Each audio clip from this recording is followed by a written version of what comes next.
Part 3 of London's body snatchers. So we're in 19th century London, and at the time, the Murder Act of 1751 legally allowed bodies from executed murderers to be used for scientific dissection.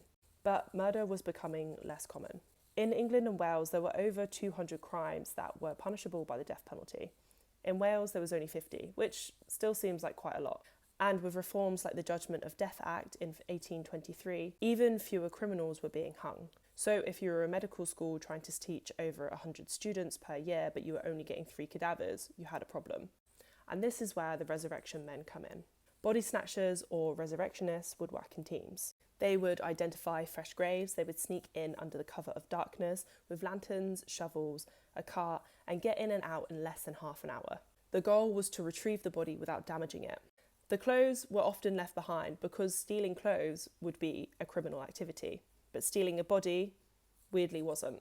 And that's because bodies were not considered property. Some of these teams were so efficient they'd be able to dig up about a dozen bodies per night. London's biggest body snatcher gang was the Borough Gang, who was active in the 1810s. They supplied London's growing number of hospitals, such as St Bartholomew's and Guy's hospitals, and many, many more.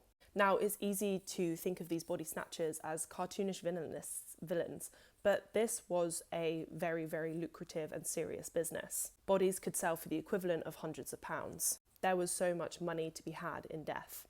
But like all black markets, things got out of hand and they got darker. Because if digging up the dead was profitable, then murdering the living to sell their bodies was even more so. Which brings us to Edinburgh. Stay tuned for part 4.